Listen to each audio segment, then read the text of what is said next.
আমরা যে ফলাফল পেয়েছি তা সত্যিই চমকপ্রদ। আজ আমি তোমার জন্য এমন একটা পদ্ধতি নিয়ে এসেছি যেটা আমরা আবার ব্যবহার করতে যাচ্ছি। একটা আরও ঐতিহ্যবাহী উপায়, যা দিয়ে এমন জায়গায় কাটিং গাছের শিকড় গজানো যায় যেখানে তাত্ত্বিকভাবে সেটা অসম্ভব বলে মনে হয়। আগে তারা মরুভূমির বালু দিয়ে ভরা মাটির কলসি ব্যবহার করত, যাতে ছোট ছোট ছিদ্র থাকত, আর এইভাবে চরম পরিবেশেও সবজি ও সুগন্ধি গাছের কাটিং ছড়ানো সম্ভব হতো। আজ আমি তোমাকে এই একই পদ্ধতির আধুনিক, সহজ এবং ঘরোয়া সংস্করণ দেখাবো, যাতে তুমি নিজেও ধাপে ধাপে করতে পারো। তাই খুব মনোযোগ দিয়ে দেখো এবং সব কিছু ভালোভাবে লিখে রাখো, কারণ আমরা এখনই শুরু করছি। এই পদ্ধতির জন্য আমাদের খুব কম জিনিস লাগবে, আর সবই সহজে পাওয়া যায়। প্রথমেই একটা ৮ লিটারের স্বচ্ছ বোতল লাগবে। আমরা বালুও ব্যবহার করব, সবচেয়ে ভালো নদীর বালু। তবে সমুদ্রের বালু, নির্মাণের বালু বা এমনকি পানির ফিল্টারের বালুও চলবে। সবসময় যদি আমরা ভালোভাবে ধুয়ে নিই তাহলে এটি ব্যবহার করা যাবে। একাধিকবার ধুয়ে নিতে হবে যতক্ষণ না পানি যতটা সম্ভব পরিষ্কার হয়ে আসে। আমাদের আরও লাগবে ৩% বা ১০ ভলিউমের হাইড্রোজেন পারঅক্সাইড, অক্সিজেনযুক্ত পানি। এছাড়াও বোতলে কাটার জন্য একটা কাটার বা ধারালো ছুরি লাগবে, এবং অবশ্যই কাটিংগুলো লাগবে। এই ক্ষেত্রে আমরা লেবু গাছ, জলপাই গাছ এবং রোজমেরি নিয়ে কাজ করব, এবং প্রতিটির ৯টি করে কাটিং কাটব। তবে মনে রেখো, এই পদ্ধতি প্রায় যে কোনো গাছের জন্যই কাজ করে যেটা তুমি ছড়াতে বা ক্লোন করতে চাও। চলো আমাদের কাটিংগুলো প্রস্তুত করি।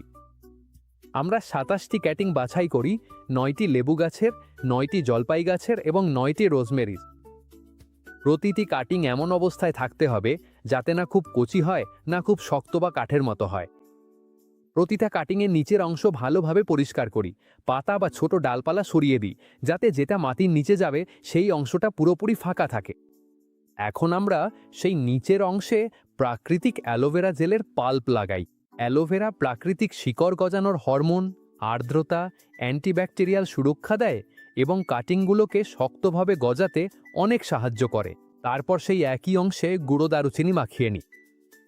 দারুচিনি একটা প্রাকৃতিক অ্যান্টিব্যাকটেরিয়াল ও অ্যান্টিফাঙ্গাল, যা ছত্রাকের বৃদ্ধি রোধ করে এবং কাটিংকে প্রথম কয়েক সপ্তাহে সুরক্ষা দেয়। এবং মনে রেখো, আমি যেমনভাবে বুঝিয়ে দিচ্ছি ঠিক সেভাবেই সব ধাপ অনুসরণ করো, কারণ কোনো ধাপ বাদ দিলে সম্ভবত তোমার ফলাফল একই হবে না। পুরো ভিডিওটা দেখো যাতে তুমি একদম আমার মতো করেই এটা করতে পারো। এখন আমরা সেচের জন্য পানি প্রস্তুত করব, যেটা দিয়ে প্রোপাগেটরে সব বালু ভিজিয়ে দেওয়া হবে। ১ লিটার পানির জন্য আমরা হাইড্রোজেন পারঅক্সাইড এইভাবে ব্যবহার করি। যদি তোমার হাইড্রোজেন পারঅক্সাইড ৩% বা ১০ ভলিউম হয় তাহলে একটি পূর্ণ চা চামচ ব্যবহার করো। যদি সেটা ২০ ভলিউম বা প্রায় ৬% হয় তাহলে আধা চা চামচ ব্যবহার করো।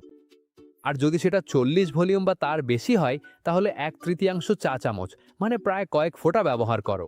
এই মিশ্রণটি শুধু বালিতে আর্দ্রতা দেয় না, বরং এটিকে জীবাণুমুক্ত করে, পরিবেশে অক্সিজেন যোগায় এবং ছত্রাক প্রতিরোধ করে, যা খুবই গুরুত্বপূর্ণ যাতে কাটিংগুলো পচে না যায়। এখন আমরা বোতল প্রস্তুত করতে যাচ্ছি। আমরা বোতলটি সোজা করে রাখি এবং প্রায় ৮০% পর্যন্ত বালি দিয়ে ভরে দিই। ওপরের ২০% খালি জায়গা খুবই গুরুত্বপূর্ণ, কারণ সেখানেই আমরা সেচের পানি যোগ করব।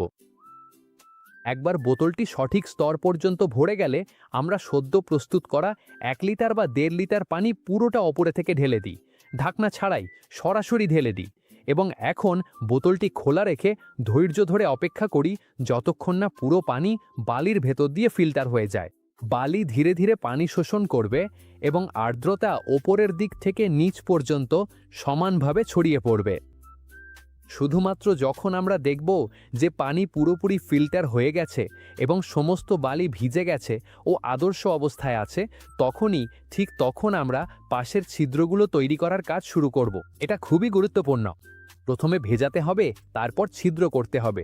যদি আমরা আগেই ছিদ্র করি তাহলে পানি নষ্ট হবে এবং বালি ভালোভাবে ভিজবে না। এখন বালি সঠিকভাবে ভিজে গেলে আমরা মার্কার দিয়ে প্রতিটা কাটিং যেখানে যাবে সেখানে চিহ্ন দিয়ে রাখি। আমরা পুরো বোতল জুড়ে এগুলো ছড়িয়ে দিই যাতে খুব কাছাকাছি না থাকে এবং প্রত্যেকটির জন্য যথেষ্ট জায়গা থাকে। এখন একটা কাটার বা ভালো ধারালো কাঁচি দিয়ে প্রতিটি চিহ্নে ক্রস আকৃতিতে কাট করি।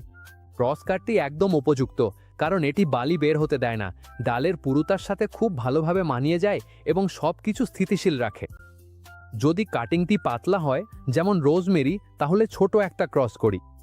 আর যদি এটি একটু মোটা হয়, যেমন লেবু গাছ বা জলপাই গাছ, তাহলে একটু বড় ক্রস করি, তবে সবসময় অনুপাতে রাখি।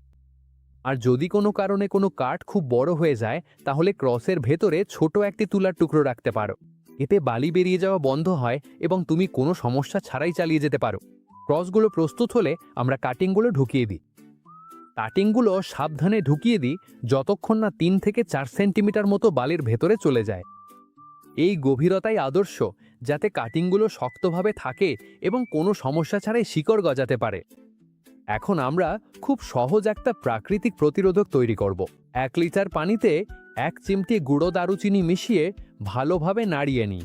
তারপর একটি পাতলা কাপড় বা কফি ফিল্টার দিয়ে ছেঁকে স্প্রে বোতলে ঢেলে নিই। প্রতি 3 থেকে 4 দিন পর পর কাটিংগুলোর উপর স্প্রে করি, যাতে ছত্রাক ও ব্যাকটেরিয়া থেকে সুরক্ষিত থাকে। এরপর পুরো বোতলটি একটি স্বচ্ছ বা সাদা ব্যাগ দিয়ে ঢেকে দিই। এতে হালকা গ্রিনহাউসের মতো পরিবেশ তৈরি হয়, যা আপেক্ষিক আর্দ্রতা বেশি রাখে। এটা না করলে কাটিংগুলো পানি শূন্য হয়ে যায় এবং শিকড় গজায় না। এখন আমরা প্রোপাগেটরটি এমন জায়গায় রাখি যেখানে ভালো আলো থাকে কিন্তু সরাসরি রোদ না পড়ে, এবং সবচেয়ে গুরুত্বপূর্ণ, যেখানে বাতাস নেই। বাতাস ব্যাগটিকে নাড়িয়ে দেয়, কাটিংগুলোকে আঘাত করে এবং এতে শিকড় গজানো বাধাগ্রস্ত হতে পারে।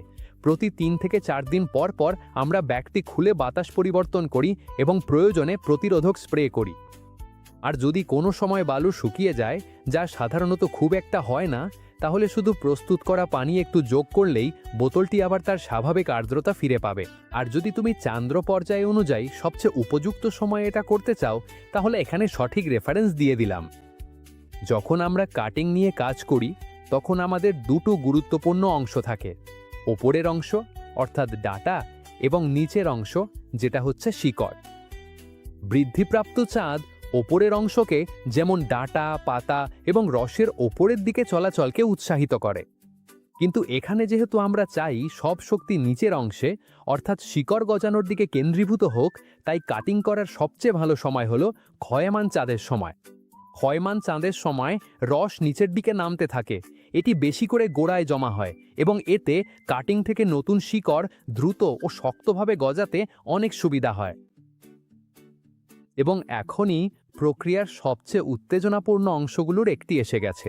প্রায় 6 সপ্তাহ পর তুমি দেখবে কাটিংগুলো শক্ত হয়ে গেছে, নড়ছে না, এবং এমনকি বোতলের প্লাস্টিকের সাথে সাদা শিকড়ও দেখা যাচ্ছে। এর মানে তারা সঠিকভাবে শিকড় গজিয়েছে। তাদের বের করার জন্য আমরা কাটিংগুলো টেনে তুলব না, আমরা যতটা সম্ভব নিরাপদ উপায়ে এটা করব। বোতলের ওপরের অংশে একটি বৃত্তাকার কাট দেব, তারপর বোতলের গায়ে কয়েকটি উল্লম্ব কাট দেব। এভাবে আমরা প্লাস্টিকটা ভাগে ভাগে খুলতে পারবো, যে কোনোভাবে কাটিংগুলোতে ক্ষতি হওয়া এড়াতে পারবো। এবং এখন শেষ ধাপ হলো আমাদের কাটিংগুলোর বালু পরিষ্কার করা। এবং অবশেষে আমাদের কাছে থাকবে 9টি লেবু গাছ, 9টি জলপাই গাছ এবং 9টি রোজমেরি, সবগুলোই পুরোপুরি শিকড় গজানো।